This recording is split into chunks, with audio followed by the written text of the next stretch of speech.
Now we start the introduction for the S9930T non-invasive ventilator. So first, we will introduce the configuration of this machine. As you can see, the first part will be the main engine, and we call it the ventilator part. Here is the humidifier. Here is the trolley. This is the bracket by the bankside on the stand. This is the hanger for holding on the pipeline with the mask. And here we are connecting with the reusable pipeline. So now I will start the introduction for the machine itself. When we're connecting all of the gas pipe and also the power line, and we will press this button for starting the machine. Here it's getting to the self-checking. And you can see the self-checking is only take about 2 to 3 seconds. So it will never influence any emergency operation. And after we get into the main interface, if there will be any problem, then it will be already shown on the upper side of the machine. And usually we will have 2 colors for showing different kind of the alarms.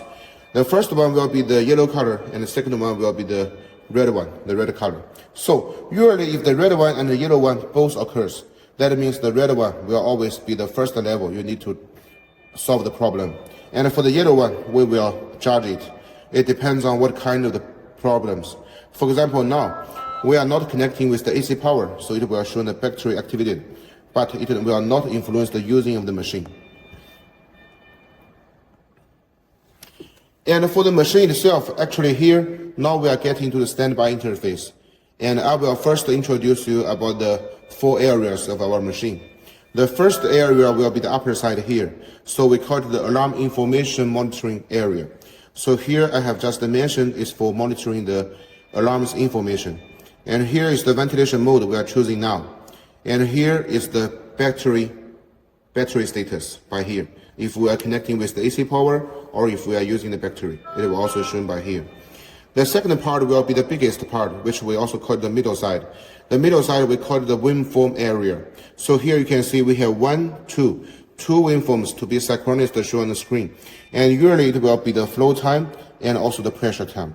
And in clinics, most of the doctors will use these two graphics to judge if the patient is using good or not. The third part will be here by the bottom side of the screen. So all of this are the adjusting area. So all of the ventilation mode and each of the parameters can be adjusting by here. By the right side here, you can see here we also have several of the parameters, but these parameters are the monitoring parameters. So all of these parameters are reflecting the patient using situation. It's from the patient end. And finally, we also have some buttons, function buttons here. So first you can see, now we are getting to standby. If we want to start the machine, we will press the start button.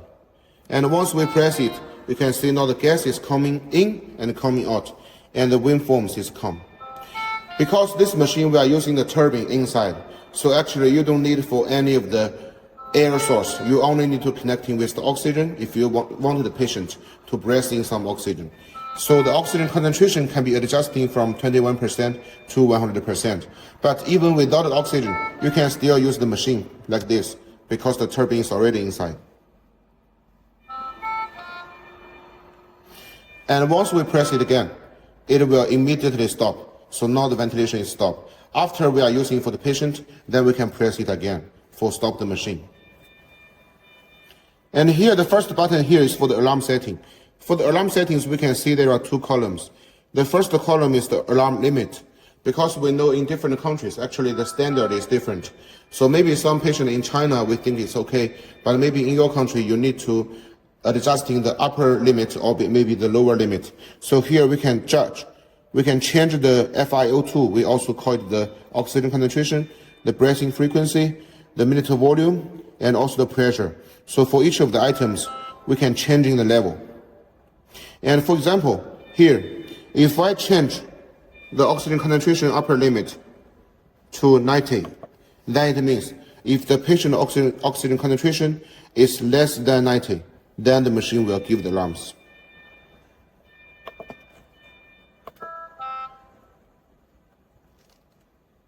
After all of the settings, we just confirm by here. Then it will be okay. And we can see the second button here is for the system setting. By the system setting, the first column will be the calibration. So what is the calibration? The calibration means after the installation of the machine, before the first time we are using the machine, because we know in different countries, the oxygen concentration in the atmosphere is different. There will be a little bit of difference. So if we want the result to be exactly accurate, then actually we need to do it one time. So here you can see we have two columns. The first is air. When it gets into the air, then we don't need to connecting anything because it's already have the turbine to generate the air inside. So we just take out of the oxygen pipe and we press the air button. Then after about 1 to 2 minutes, it will show complete. And then we change to the 100. And now we're connecting with the oxygen. And then we press the 100%. Also after 1 to 2 minutes, it will show complete. Then all of the calibration will be finished. For the second part here is for the settings. The first one will be the language. For this machine, we already have the English, Russian, Spanish, French, and some other languages. And even your country language, you want to do some customized, actually we can give you. You just need to help us for some translation, and then we will put it into inside of the software. For the second, when we are using the machine nebulizer function, then we just turn on it. Then the machine will have a symbol by the upper side of the machine. It is shown we are not using the nebulizer. And also the gas will come out by here, by the nebulizer port. We will connect it with the nebulizer cup by this port. And here we can also change in the humidity. And we can turn it off, and when we turn on, it's like this. So now we are using the humidifier.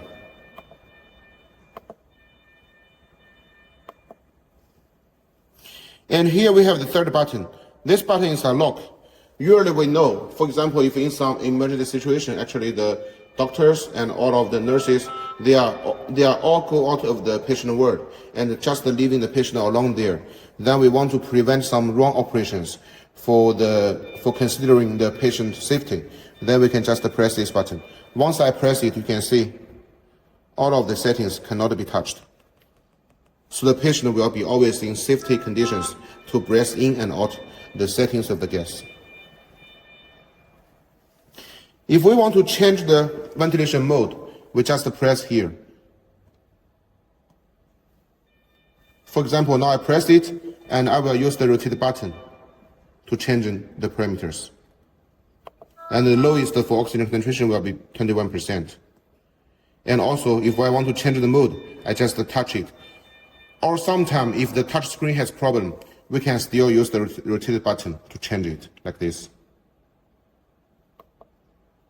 So for the ventilation mode of this machine, we have the T, S, ST, PC, CPAP, and HFNC.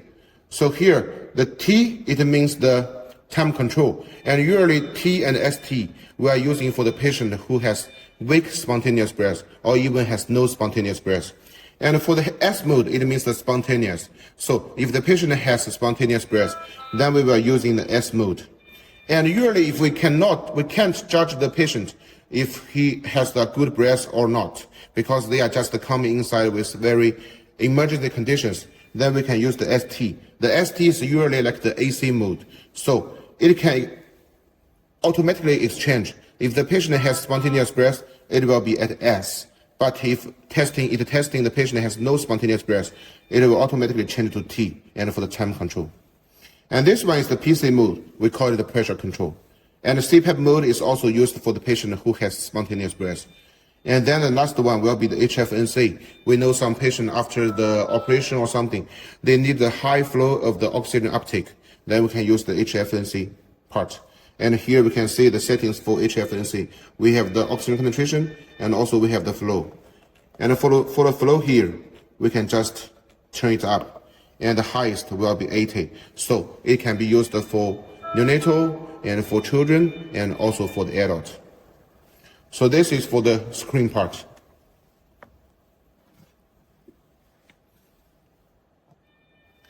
And here, this one is the power. for switch. And if we want to shut down it, we just press it for 3 seconds. This button is the rotate button for adjusting and changing the different parts. This port is the nebulizer port. It's for connecting with the nebulizer cup for the children and adults to do some medicine curing. This one is the fuse inside. And this port is the input port. And here we are connecting with the bacteria filter. So the bacteria filter can clean the gas again from the gas source, because we know sometimes we are using the oxygen cylinder, or maybe we are using the central oxygen supply. But the oxygen will be sometimes with the patient breathing, there will be some bacteria. So we can use this filter to clean it out.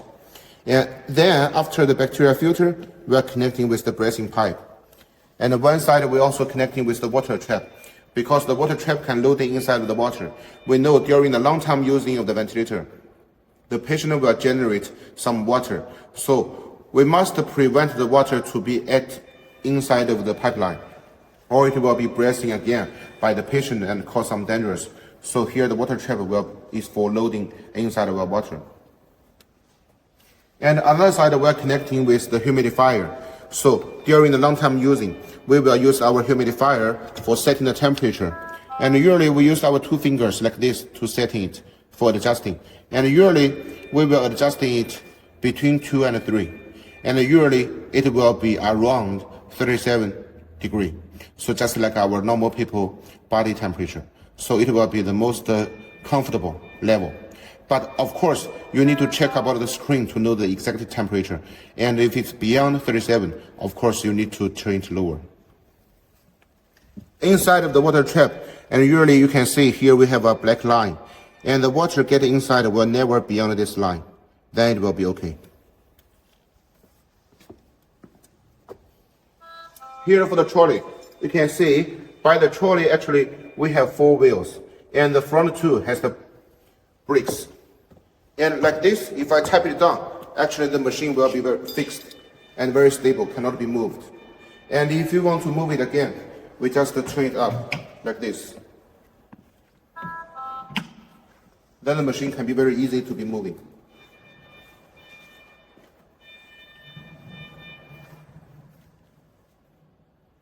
Here is the back side of the machine. And we can see here, this is for connecting the power line. And here, this one is for connecting the high pressure oxygen pipe. Just like in the installation video, the big one, and we are connecting here. So if we're connecting with this pipeline, then we need to ensure the pressure is between 280 to 600 kPa. And also for this machine, we have an option for the low pressure oxygen. So here you can see the kPa less than 100 kPa. Then we can connect in the small pipe by this port.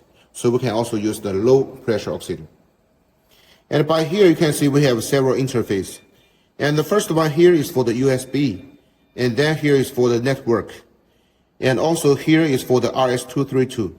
So we have different interface and connecting with the hospital information system for transmit some information outside for the doctors to do more research. And on the back side of the stand, we will have this blanket. It's very easy to be take out and put inside. And we can put in some accessories like the mask or maybe the breathing tube and even sometimes the patient documents inside. So it will be very easy to be holding. This is the handle for holding the breathing pipe. And you can see we have 3 positions to be exchanged. The first one will be here. Once I rotate it, you can see, we can just adjust into different angles. This is the second one. This is the third one. So, no matter the patient bed and the room, what kind of the design, actually, finally we need to put in on the mask on the patient's face and to make them very comfortable for breathing the gas all of the time and sometimes the long time. So, if with different angle and position exchanging, then actually, no matter where is the patient, he or she can use the machine very comfortable. And inside the machine, actually, we have the separate design of the electric circuit and the gas circuit. That means the electric lines and the gas tube will never cross over. So even there will be any problem, we can directly find it and then solve it very immediately. And for this machine, the power line, the voltage is from 100 to 240 volts. So it's a wide range of the voltage. So even sometimes actually your local place has very unstable voltage, our machine will not be broken, and it also can be used for a long time and very safety. And also inside we have the battery. The battery will ensure the machine to use at least for 4 hours. So even the AC power is failure, our machine can still use. Okay, so this will be the full introduction for the S9930T long invasive ventilator. Thank you.